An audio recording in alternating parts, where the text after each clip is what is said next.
what it means to be American, what it means to immigrate here, everything is sort of being painted in a very negative light.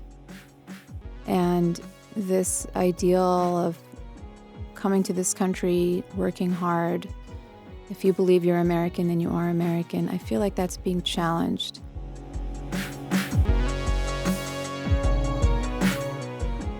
Hello and welcome to Immigrantly, a podcast that explores the intersectionality of racial identity, culture, and class through the lens of immigrant experiences.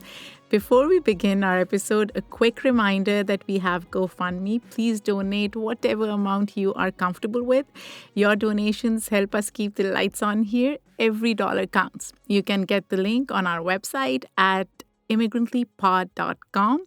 And now to our guest for the show. Farah Kathwari's career has spanned different industries, including interior design, retail, merchandising, marketing, and philanthropy.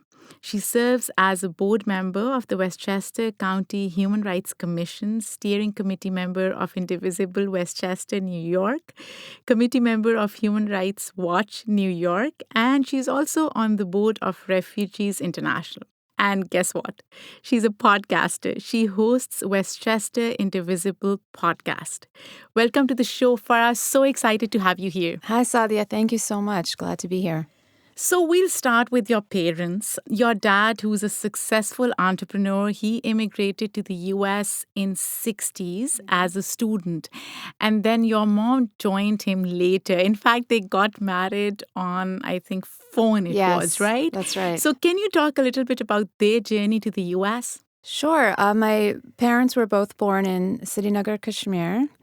And my father came in 1965 as a student to go to graduate school. And my mother did come 3 years later after they were married. And they were married over the telephone because my father wasn't able to go back to India to get to Kashmir. Why? I'm not 100% sure, but he was not granted permission to return to India at the time. And it's possible it's because when he was in Kashmir, he was a student activist and talking about freedom for Kashmir and freedom from oppression from the Indian government. So they didn't really care for that. And when he left to come to the States, when he arrived here, he was considered stateless. And so for some reason, he wasn't granted a visa to go back. He was also a student, and they were married over the telephone. And it was the first time that had happened that we know of. And so my mother came a few months after they were married and joined him in Brooklyn. So we'll talk about Kashmir and the situation in Kashmir right now, but let's focus a bit on your family and culture at home. You were born in Westchester, New York, in New Rochelle. You grew up here. What was the culture like at home growing up? Well, my parents, when they came to the U.S., decided that they were American and that we were American. And so the culture at home was that we are proud to be American and we're proud of our Kashmiri heritage, culture, family, and traditions. And so it was a very seamless blending of the two. And my parents made it very clear that they respected all of the very good qualities of this country. And that's what drew them here: freedom, liberty, freedom of expression, the rule of law, democracy, the right to partake and the privilege to partake in that democracy. And so that's what they taught us. And at the same time, they taught us about the history of Kashmir, the heritage, very proud of the music, the food, the culture. And we went back every summer to visit family. We had a house there. So for us growing up, we didn't have a conflict between the two. It was just a very seamless blending of American and Kashmiri culture. Did you feel heightened sense of identity crisis? Because what I've heard is that kids of immigrants, they have this heightened sense of identity crisis versus other kids. And I see that with my children as well. Were there any moments where, because you were straddling two worlds, right? Were there any moments where it was difficult to reconcile two cultures and you didn't find it easy to understand some of the cultural norms that your parents were practicing or they brought from Kashmir? Right. I wouldn't say crisis, but there were definitely conflicts. And most of those conflicts, for me, were manifested in social situations. So, for instance, being in high school and saying, "Mom, I've been invited to this party." And she would say, "Will there be boys there?" And I said, "Yes, there will be boys there." And she said, "Well, you can stay until 9 o'clock and then I'll come and pick you up." And I had to leave, and none of my friends could understand, why do I have to leave the party at 9 o'clock?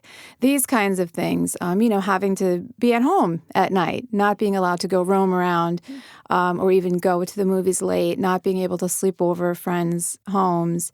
My parents were very protective, and I do think that's part of the cultural background of South Asia in general. So I wouldn't say crisis, but conflict in all of these, in many social interactions. So, having to dress a certain way, behave a certain way. And I wouldn't say I couldn't reconcile it. I just sort of accepted that that's the way my parents are, and that's the culture that they grew up in.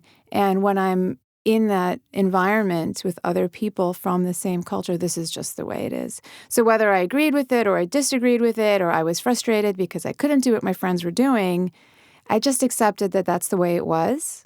Looking back, Farah, do you appreciate what your parents were doing at the time, and how much has it influenced your own understanding of parenting style, and how much have you incorporated into your parenting style because you are a parent now? Yes, I am.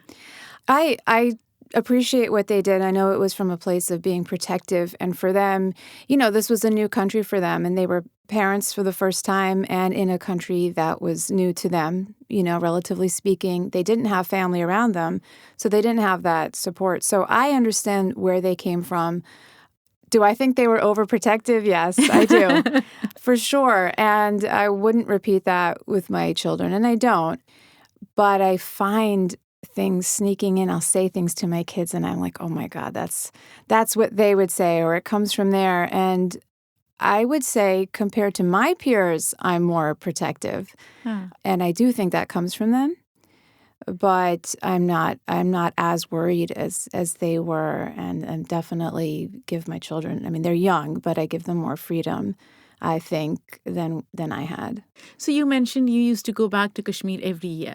What were those visits like? What do you remember visiting Kashmir? What are some of your childhood memories when you used to visit Kashmir?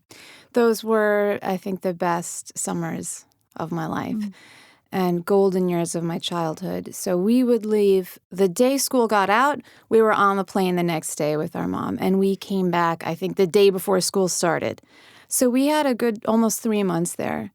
And my memories are wonderful. It was a beautiful place. This was in the 80s, and then it's beautiful naturally, the mountains and the lakes and the flowers. And we had so much family, and we were so close with them. And it was a wonderful feeling of belonging and of having roots. And as much as, we grew up believing America is our home, and it is, and I'm American, and this is my country, it was a special feeling to be able to go there and be with the family, because we didn't have much family here. And it was lovely. Our grandparents were there, and it was peaceful, and we would go hiking every summer and go on Dal Lake on a shikara and walk around, eat good food, sit with our cousins in the garden and play cards. So it was a time of peace. Even though we knew that there were political issues all along, just personally as a family, as human beings, it was a very peaceful, beautiful time. When was the last time you went? 12 years ago. 12 years 2007, yeah. And did you stop going consistently before that? I did. So, as you know, a militancy started in Kashmir in 1990. And it not only became difficult to go there because the situation was not safe, but I have only been granted a visa to go to India a handful of times since 1990 by the Indian government. And why do you think that's the case? I think in the beginning it started because when, the Kashmiris picked up arms and started fighting the Indian armed forces, India responded with a brutal crackdown and committed a lot of human rights abuses. And we spoke out about that. We were shocked, we were traumatized here in America, and we spoke out about it. And at that point, they stopped giving me and others visas to go visit. So I think that's why, really. And so since 1990, I've only been there, I think, 4 times. And it was not easy to get the visa. And it was given for like 3 or 4 months. And so that's why I haven't been in 12 years. I did apply again this year and was rejected.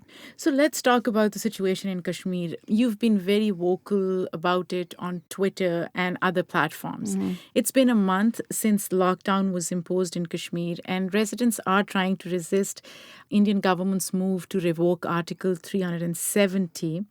For those listeners who don't know what that is, Article 370 of India's constitution basically guaranteed special rights to the Muslim majority state of Kashmir, including right to its constitution and autonomy to make laws on all except matters of defense, communications, and foreign affairs.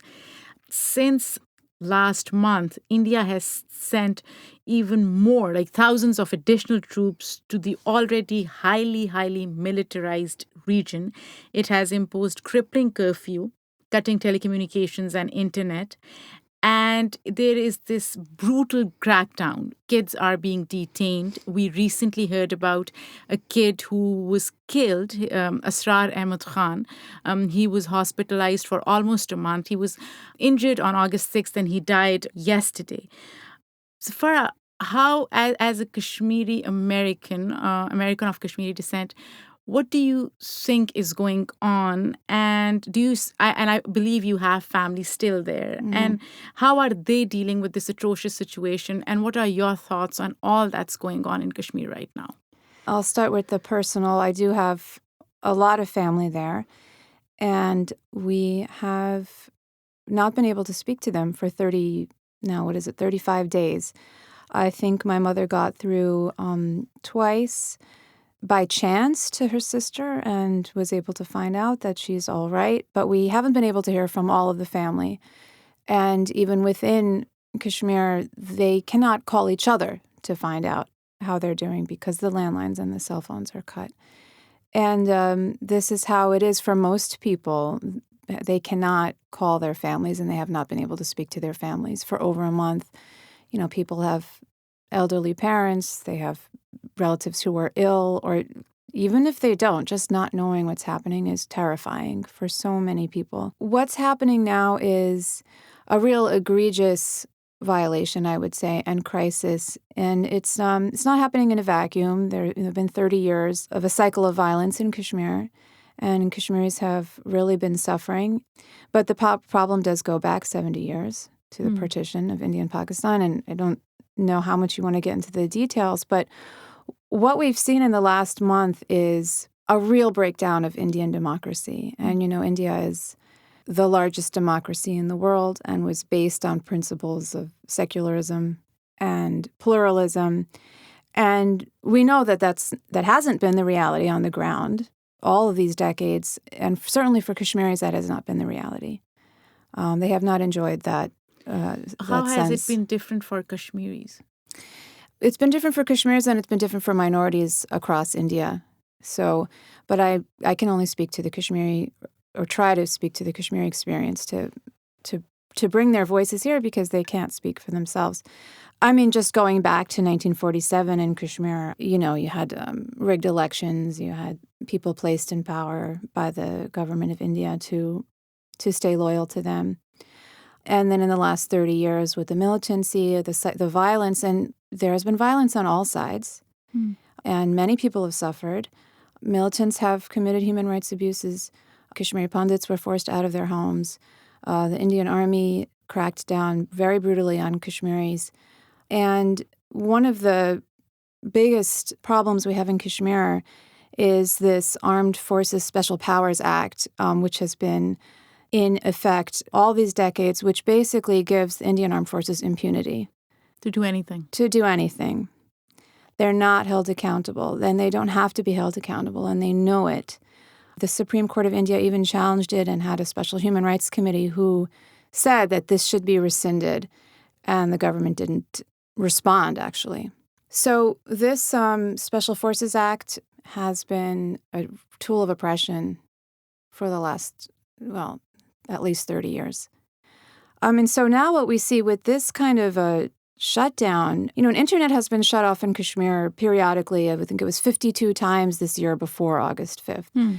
And so that happens. But this complete shutdown has never happened before.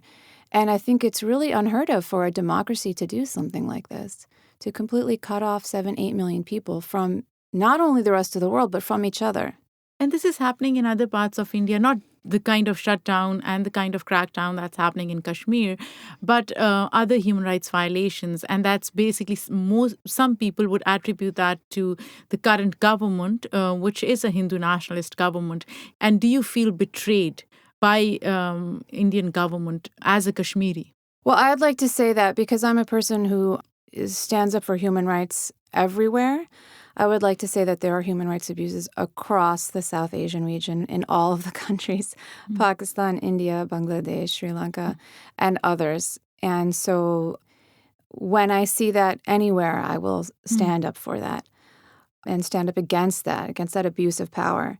As a Kashmiri American, do I feel betrayed by the BJP? No, because I'm not surprised, and because the role of India in Kashmir over the last 70 years has been one of like an occupying force and oppression. So it's not a surprise to me. Maybe things were a bit better before. Obviously, things were better before we had an armed insurgency, which, this whole cycle of violence has devastated the place, and violence is never an answer. And we are never going to achieve peace, freedom through.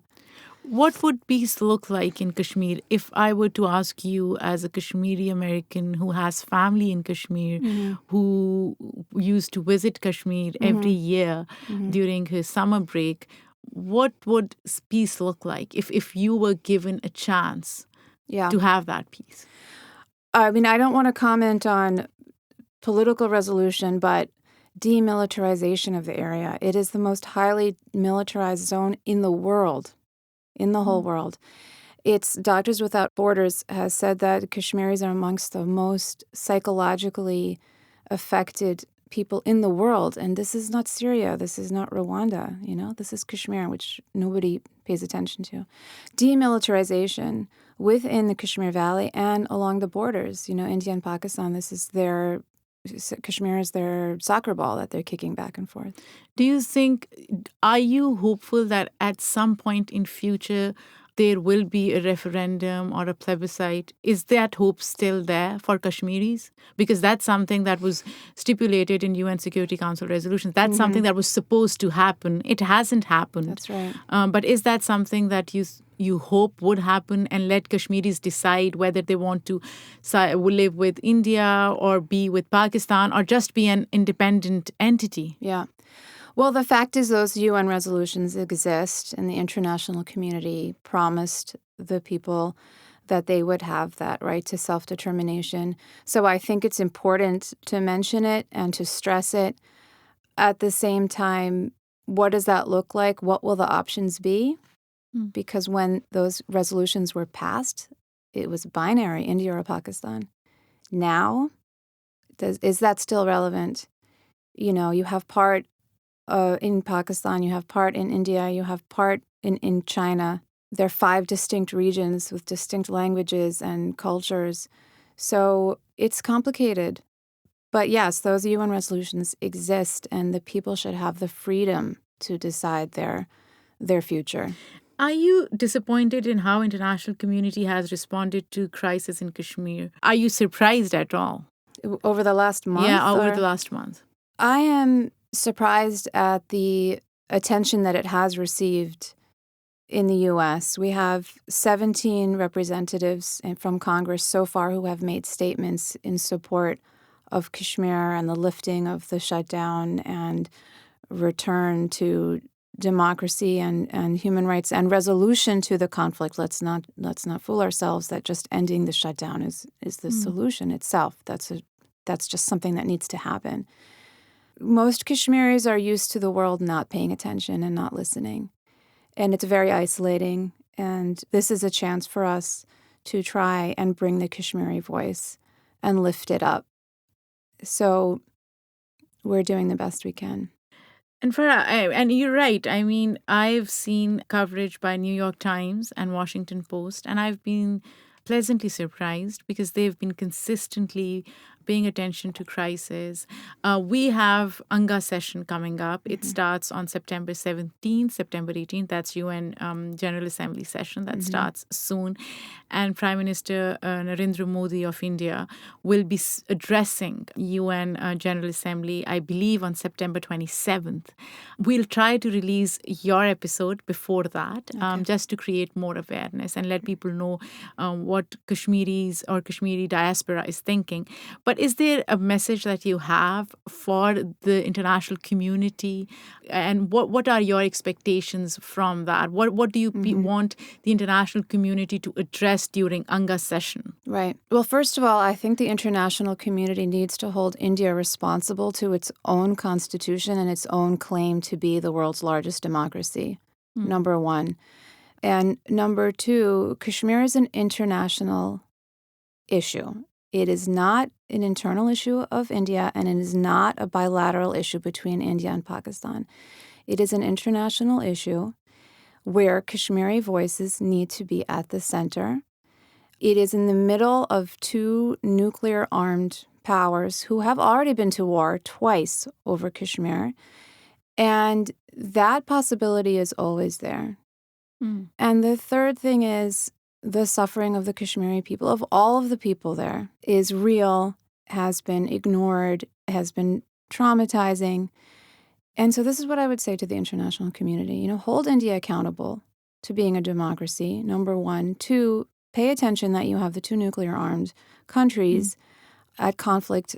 And third, that we need a just political resolution to this conflict, and the Kashmiris need to be able to express themselves and what they want.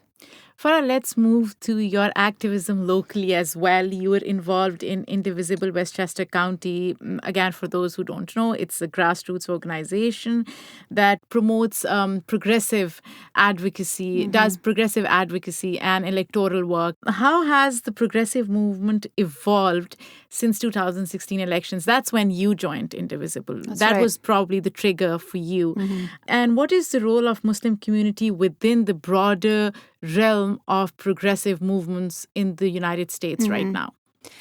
So I got involved with Indivisible Westchester in early 2017, and the whole Indivisible movement started after the election of 2016.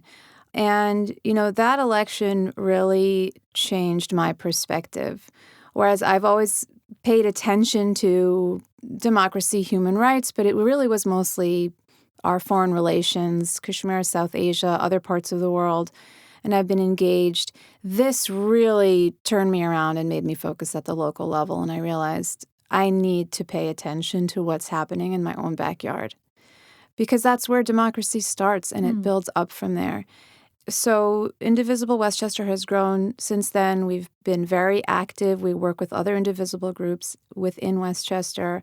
We really try to get people to vote. to educate them on the issues. As Americans, we have this privilege to vote, and our biggest challenge is getting people to the polls. Why do you think that's such a big challenge? To me, it's so logical, right? Just if you have a voice, make it heard. Just go and vote. Why is it so difficult to convince people to just come out and do that? I know. I think that so many people are disillusioned and they think it doesn't make a difference. And I feel so strongly about it, and so do my colleagues. And I know for me, one of the reasons I feel so strongly about it is because my family is from a place where their voice is not heard. So coming here, and I really don't take for granted the freedoms we have here, and I will fight to defend those for myself and for other people. And so I think that's just people feel like it doesn't make a difference. And that's why. And how has the Muslim community's involvement evolved or changed over time? Have you seen that, or is it like there isn't much change there? Well, I haven't really been involved in the Muslim community and political activism until recently. I got connected with some groups in the New York area that are very active, that are Muslim, progressive Muslim groups like Muslims for Progress. Shout out to them on Long Island. And so I can't really speak to how they've evolved, but I know just from this one group that they are super engaged and they understand the importance and the value of being involved in civics on all levels, not just for Muslims or on behalf of Muslim communities, but in their own communities as Americans. And I think that more people are understanding the importance of that engagement as Americans who happen to be of the Muslim faith or, from a Muslim culture. And I think that's great. So we have another Democratic presidential debate coming up on Thursday. Yeah. Are you excited? Do you have any favorites? I don't have favorites yet. Oh, you don't? No, I'm going to pay attention and make. I do. I do have some that I favor, but I don't have favorites. So, I like what Warren says. I like what Sanders says. Kamala Harris. We'll see. And you're also a podcaster. You host Westchester Indivisible podcast. How has that experience been like? Like, this is, I'm assuming, your first podcast, right? It's my first podcast. I'm part of a team. The main host is actually my colleague, Shannon Powell. And I'm on the podcast with her for some of the podcasts. And it's cool. It's different. It's interesting. It's so interesting because what I've seen with podcasting, it's being used as a tool to promote human rights issues and to promote advocacy. And it has evolved into something much bigger than what it started out to be. And so it's fascinating to see how the podcasting realm is changing over time and it's becoming more inclusive, more diverse. Well, before we had podcasts, we had radio, right? Yeah. People listen to radio. And so maybe less people listen to radio, but they listen to podcasts because they're focused. You can choose what topic you want to listen to, and you can listen to it whenever it's convenient for you. That's true. So, Farah, if you were to describe America in a word or a sentence, how would you do that? I would say that America is a country that has a possibility to live up to its ideals. That we have the possibility here to actually live up to the ideals of America as a democracy, as a place where anybody can have a chance, where as long as you work hard and you believe in the dream, you can make it. We know that's not true for everybody, but we can work towards that. And you have a great example at home, your dad. Your family, in fact, your dad's story is quintessentially American. Yes. How he made it big here through hard work, right? Yes. Yes, it is. And I worry that is doesn't exist as much as it did. And I want it to exist for other people. Why do you think it doesn't exist anymore or as much as it used to? I don't know. Everything seems harder now. In what ways? It seems like it's harder for people to move ahead, to lift themselves up, and to, I don't know, have that confidence. And I could be wrong, but just maybe because there's so much negativity right now in the country that I feel the positive aspects are not being reinforced, and there's so much negativity being put out there. And what it means to be American, what it means to immigrate here, everything is sort of being painted in a very negative light. And this ideal of coming to this country, working hard, if you believe you're American, then you are American, I feel like that's being challenged. Yeah, because there's too much focus on othering people who don't look like you or who don't speak the same language or maybe don't have the same accent, right? So that's something that we hopefully have to move away from. Right. But thank you so much, Farah. Thank you so much. Thank you, Sadia. And thank you to all the listeners for listening. We have a Twitter. It's immigrantly_pod. We have an Instagram at immigrantlypod. You can check our website, immigrantlypod.com. Write to us if you have new ideas. If you know somebody who will be a great fit for our podcast, you can write to us at info@immigrantlypod.com. Until next time, when we have another inspiring story, in the meantime, stay connected.